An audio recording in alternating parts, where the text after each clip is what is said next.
Production support for the weekly special is provided by WTIU members. Thank you. We're on the road again, this time at the Monroe County Fair. This week we're exploring what Hoosiers enjoy at fair time. Animals of all sorts, handcrafted works, and some good clean fun. And so much more right now on the weekly special.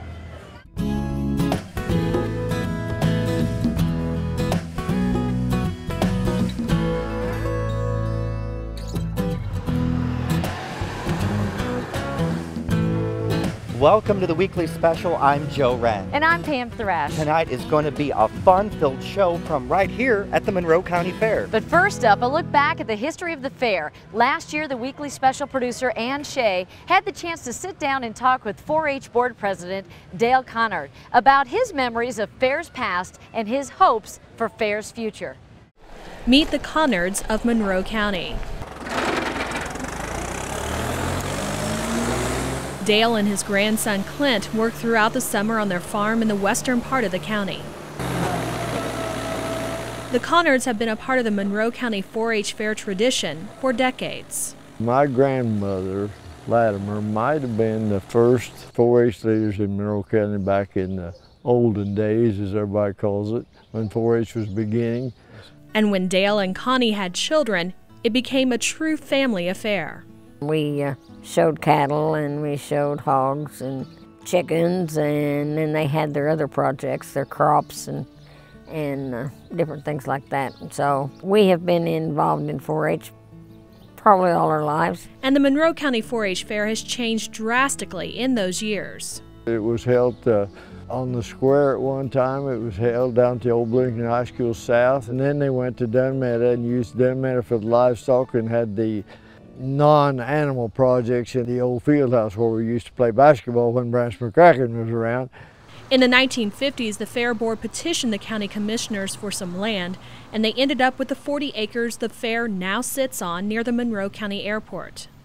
From a pretty near $0 budget back then when we didn't have anything, it's grown into a $500,000 business. And we are touching 1,000 plus, 1,500 plus kids.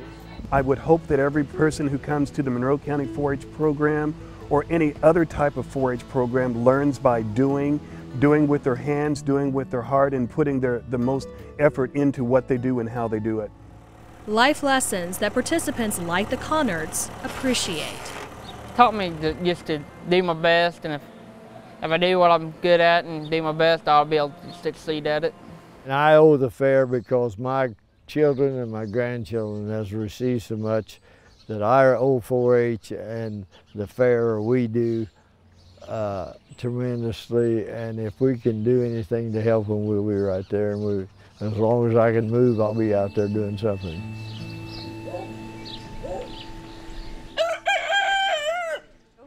We are out here on the fairgrounds with David Smith, who is the Public Relations Director for the Monroe County Fair. How's it going? It's hot. It is hot. I was going to ask you about that, and I don't think it's because I'm getting older. It has really been a lot hotter this year. How's the heat affecting the fair so far? You know, they've been coming out, believe it or not. They've got their fans and they're walking around, you know, because it is a county fair. Right. And everybody comes out. I think the heat would never deter them from coming. Oh, heck no. Because they still want to come out and have an elephant ear, of course, and an ear of corn. That's the fair. Thursday night is the sale of the animals. Thursday night is the sale. But people can still come see some. There'll be animals through the rest of the week in the old McDonald's farm, which happens to be directly behind us. Yes. And there's rabbits and little ducks and chickens and calves and sheep and goats, and they can still come out and see animals. Okay, what are some of the main attractions that are going on for Thursday, Friday, and Saturday? We've got our demolition derby, of course, for 2 nights. Everybody loves that. Thursday and Friday night. Thursday is the figure 8 demo, which is something a little different, but the big demo is on Friday and Saturday. Okay. Of course, the free stages are going strong. We got one in the north, one in the south, all, you know, free entertainment. And of course, the commercial buildings have tons and tons of people and businesses and commercial organizations. buildings have all kinds of freebies, you know how that is. Get your fan. Yeah, get a fan and a yardstick. Gotta have a yardstick. Absolutely. Now, the last day being Saturday, rides are going to be pretty cheap, I'm assuming. $1 a ride. I mean, that's cheap. That is cheap. Well, David, thank you so much for joining us at the fair. I know that you're very busy and it's getting warm out here, so we're going to let you go, but we appreciate it. Well, we appreciate WTIU being here this year. Absolutely. And we're going to take it back to Joe. Thanks, Pam. Next up, we join members of the Monroe County 4-H Poultry Club to find out what it takes to raise a champion. Meet Flora. This is her 3rd year as a member of the Monroe County 4-H Poultry Club.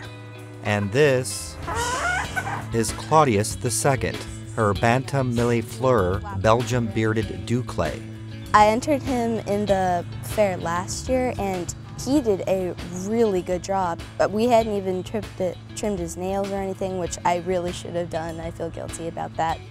As a member of the Poultry Club, Flora, with her father's help, has been caring for Claudius and the rest of her flock in anticipation of the County 4-H Fair, where her project birds will be judged.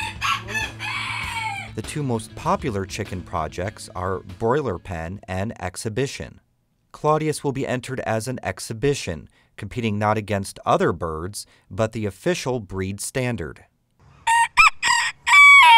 Oh yes, and you know it. It's what?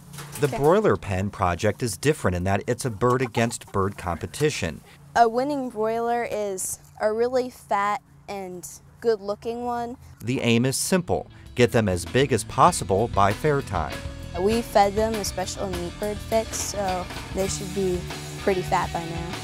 And to even the playing field, all members start with chicks of the same breed, bought in bulk by the club leaders in the early spring. I think it's cool to be sort of in a contest, because that's basically what broiler birds are part of, a contest. And also, I just want to see how well I can raise them, because that means I'll be good at raising other birds too. On the other side of the county, first-timer Kristen is sizing up her birds for the fair as well. Well, she is an Old English. Oh no. It's like the first year in regular, they actually judge you. They don't just give you a blue ribbon for anything that you do. Like, they actually give you for 2nd or 3rd or something like that. She's also entering an exhibition bird. I'm going to show the Old English, the white Japanese, and that bird right there, the white fuzzy one. And the competition can be intimidating. There's a guy called Boyd. He's pretty good with his chickens. I've got a stack of trophies in my room from pigs and chickens. I've won grand champion duck for the past 4 years. Yeah, I do pretty good. Yeah, I guess it's just upbringing. My family's always been around 4-H, and you kind of have to take it seriously when you're dealing with an animal's life. You know, I have fun out there, but yeah, taking care of the birds is serious. A 6-year veteran of the Poultry Club, Boyd's confidence is high. Everybody's talking about how big their chickens are, and I think mine are pretty big, so I may have a chance there.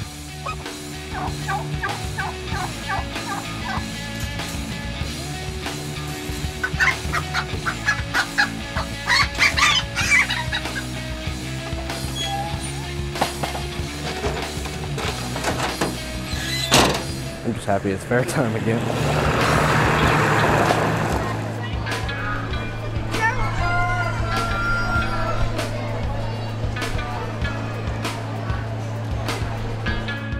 We're at the poultry barn here at the Monroe County Fairgrounds. When you've got a 500 bird show and you got 130 to 150 kids showing birds, they deserve the best type of judge. The exhibition judge is Bob Gilbert, and what Bob's likes to do is not only judge, but to educate. He's always looking for someone who's looking over his shoulders, tells him a few things about that bird he's judging.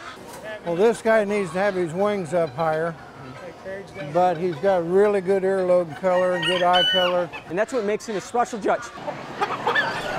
So the second judge is Doug Akers. He is a preeminent large fowl exhibitor in the country. We're looking for meat, the breast, the main area, the leg. As judging continues, club members check their projects for ribbons. floors bantam, Claudius came away with the second place ribbon. Kristen earned 2 first place wins. Got a first place ribbon. Happy about that. And for Boyd, while his 4-year streak raising Grand Champion ducks was broken, he earned Grand and Reserve Grand Champion ribbons for his turkeys. The Poultry Club is not just a competition. It's a community where we have groups of kids who are just anxious to show all of our fairgoers their wonderful birds and spread the knowledge out into the community. Learn more about the Monroe County 4-H Poultry Club at mcpoultry.org, or simply come out to the fair for a visit to the poultry barn. And if you'd like to start a flock of your own, or maybe pick up some dinner on Saturday at 10:30, the Poultry Club will be auctioning off projects as a part of the fair's small animal auction. 4-H has long kept Indiana's agricultural legacy alive for young people. But they are certainly not the only ones who believe the history of Hoosier farms needs to be preserved. We visited with the Owen County Antique Machinery Association's meetup earlier this summer to find out more about tractors, farm equipment, and the people who love them. Attention, all tractor owners has to register at the office here. All tractors needs to be registered. Thank you. It was sitting in a field down the road from my house, and it had been sitting there for a couple of years.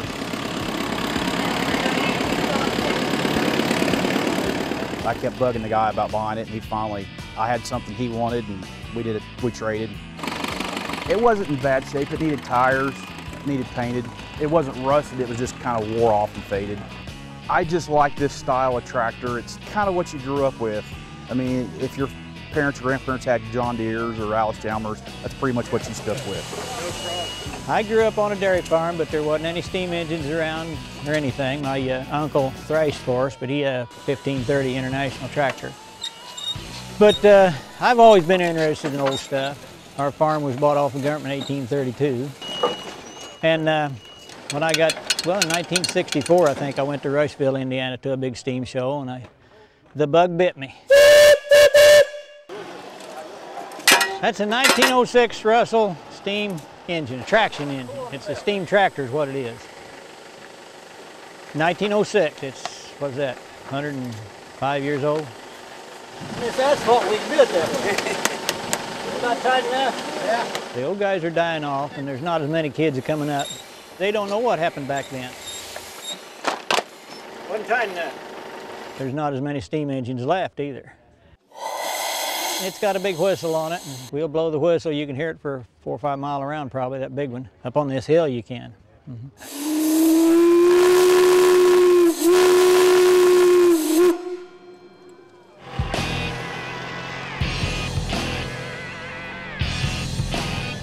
Green's all right, I guess. It just, I don't like green. Alice Chalmers just, I don't know, to me it just seems like it's got more power. This is a 1919 Advanced Rumley. The tractor is a 2-cylinder kerosene, but it's designed to run on kerosene or coal oil or almost diesel fuel or any kind of low-grade fuel you can put in it. The engineers in 1919 were pretty good. Being able to reverse engineer the tractor to repair it, to figure out what they've done, has been a blast. It's a fun thing to do. It's the engine, it's the process. What I enjoy is seeing an old engine run for the first time after 40 years. To hear it run for the first time, now that's a thrill. 50 years ago, everybody pretty much had a farm. Everybody lived in the country. Now it's flipped. Everybody's moving to city and urban areas, and there's a lot less farm, but they're a lot bigger. It's a good organization. It's very important because it's you know, American heritage.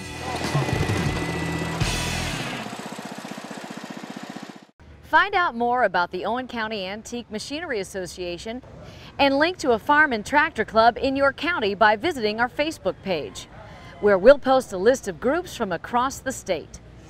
You know, Pam, it's not just county 4-H fairs that are bringing Hoosiers together this summer. That's right. Another major event, the Boogie, happened earlier this month in Lawrence County. The somewhat nefarious gathering attracts thousands of motorcyclists from across the country. Contributing producer Pearl Gluck takes us there. 5:15 a.m. We're heading to Lawrence County.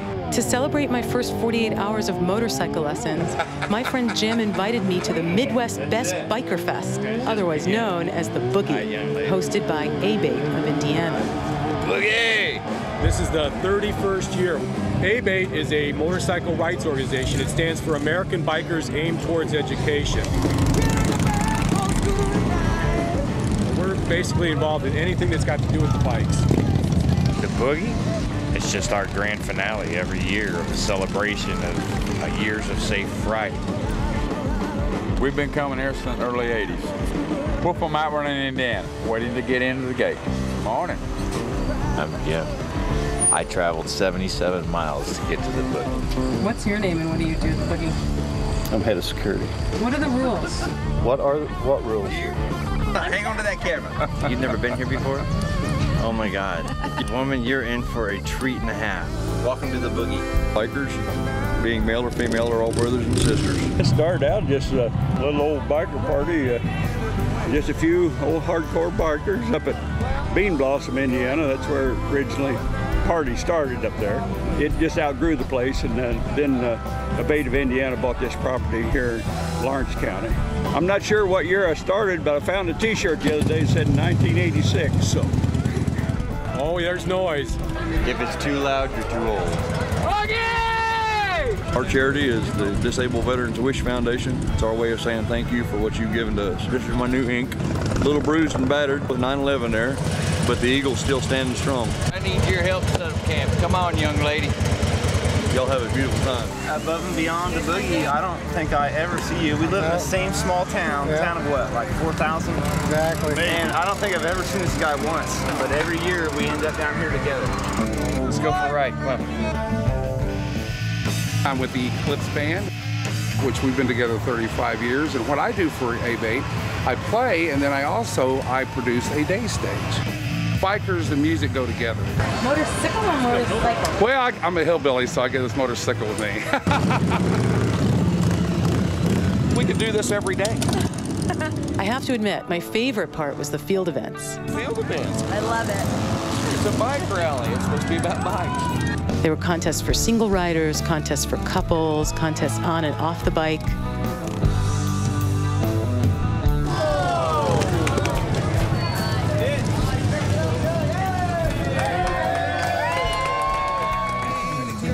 Jim signed us up for the roadkill contest. All I had to do was pick up stuffed animals off the ground. Child's play. I got one! 1 out of 12, that is. I guess I could use some practice. No medal for me this year. I was 7 years old when I started riding two-wheel motors. Freedom of the road. Very loud. I hear a heartbeat, is what I hear. This memorial is open all year round. The gate is open. I'm a judge here at the Boogie Bike Show. I've been judging them for 20 years now. This is our wedding anniversary too. We got married at the Boogie 17 years ago. So what are you looking for in a classic? It's all about safety. That's our chopper category. That's a chopper category?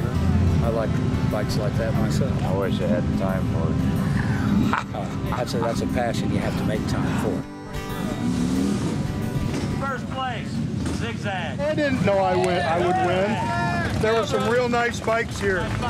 This is the Unchained thing. That means they've been released from their bondages of life. We will reach down in the depths of hell into the fire to drag an individual out for Jesus. Unchained does 47 jails and prisons a month. God gave me an old ragged tent and told me to go in the highways and byways to compel people to come to Him. He's touched me, man. He's touched me. I'm gonna drink to that. Ladies and gentlemen, tonight, here in some godforsaken part of rural Indiana, Dr. Duke Tomato. The thing about blues is real true blues, the kind of stuff that I learned in Chicago with. Nothing's ever as good or as bad as it seems. They're having a memorial balloon lighting for a member that has passed away recently unexpectedly. It's my son, adopted son, and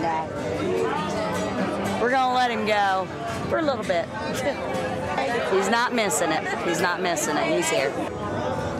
I think we're ready. Maylene, everybody ready?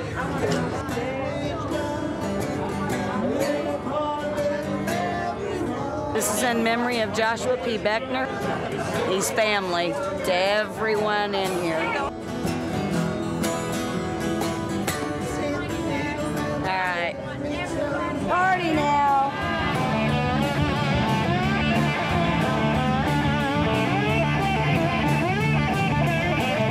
I may still be a novice on the Harley, but after 4 days at the Boogie, I'm now a member of the biker community. Come join us next year, and I'll see you at the Boogie.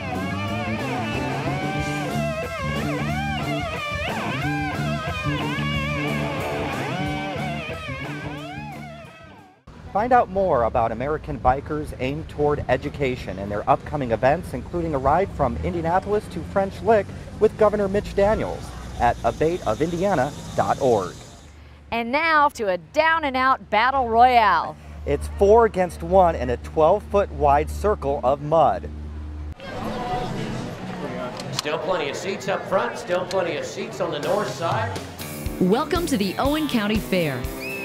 Wednesday night's main event, Hog Wrestling. If that has you scratching your head, Mitch will explain the ground rules. If you'll notice, there's a pit right out in the middle of the arena. Tire on top of the barrel, feet deep, full of water. That's nice, cool water, clean water. What's going to happen? A pig's going to be released into the pit. The team will be then released into the pit, and after that, then it happens. The team will have a time limit to pick the pig up and put the pig on the barrel. Once the pig is completely up on the barrel, time will be called. Best time in the age class for the night will be the winner. And as for strategy, well, that varied. There was the wait and see. We're going to watch a few people and see what they do and maybe take a little bit from everybody and see what we can do. The every man for himself. We're just all going to attack the pig. Attack the pig. Get in there, grab it, put it on the barrel. Yeah. All out. And the straightforward approach. We're gonna jump in the muddy pen and just go right at it. But no matter the plan, they were all just waiting to hear this.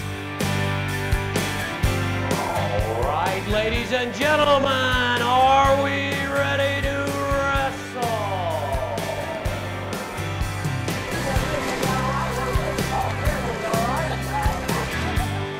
I believe the pig got the best of them guys.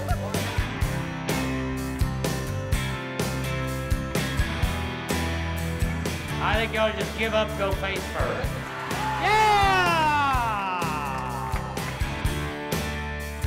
Throughout the night, more than 70 teams jumped into the pit, even the Fair Queen and her court. Some were successful. That's a new record right at the moment. Others, not so much. And time. So if this looks like fun to you, head out to Spencer next year to give it a shot. All you need is a few friends, a strong back, and a really good washing machine. Now, Pam, that was a muddy good time. It definitely was. Maybe we can get a couple other people from the weekly special and do it next year. Let's do it. Okay. Well, let's shift gears and turn our attention to something a little less muddy and a little more beautiful.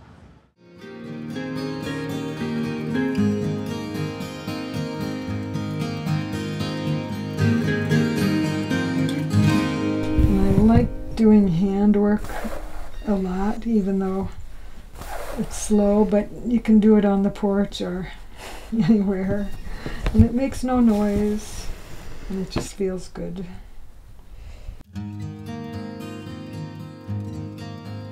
Down a winding gravel road in Brown County, the home and studio of Carol Bridges rests on a hillside, surrounded by nature. I'm inspired by all the warm weather and all the flowers and all the trees and the sounds especially. I actually moved away to California once and I couldn't stand being away from the spring peepers, so I moved back. This house is nice because it has a lot of walls that quilts can hang on. I've done a lot of graphic work and oil paintings, but an oil painting has to do a lot to grab you these days because we're so overwhelmed with pretty images in magazines and television and all that. But we're not inundated with beautiful cloth things. We wear t-shirts, you know, so something beautiful in cloth, and especially if it's called a quilt, it's a comforting thing, and people want to touch it and have it and be near it.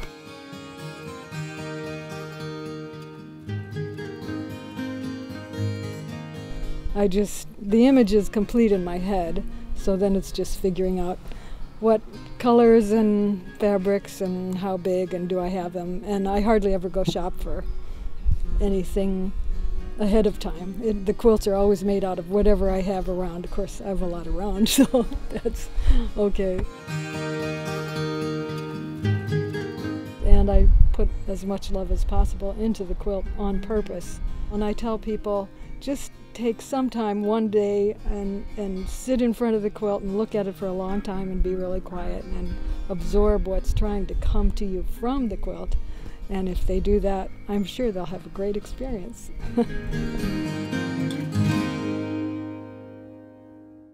Find out more about Carol's classes, studio, and her quilt work at sacredarts.info. Well, Joe, what do you say we head down to the Midway to ride some rides and check out that food? Hey, that sounds good to me. But as we leave you tonight, here's a little from WTIU Kids Day here at the Monroe County Fair, featuring a live stage production of WTIU's The Friday Zone in the Draper Earls Auditorium. Good night. Good night. Everybody, yeah, we all love fireworks. All right.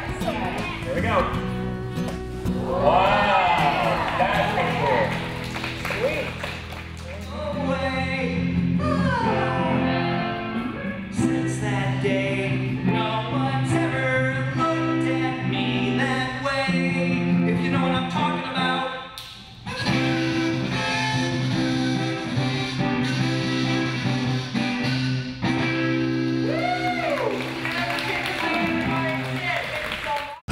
Production support for the weekly special is provided by WTIU members.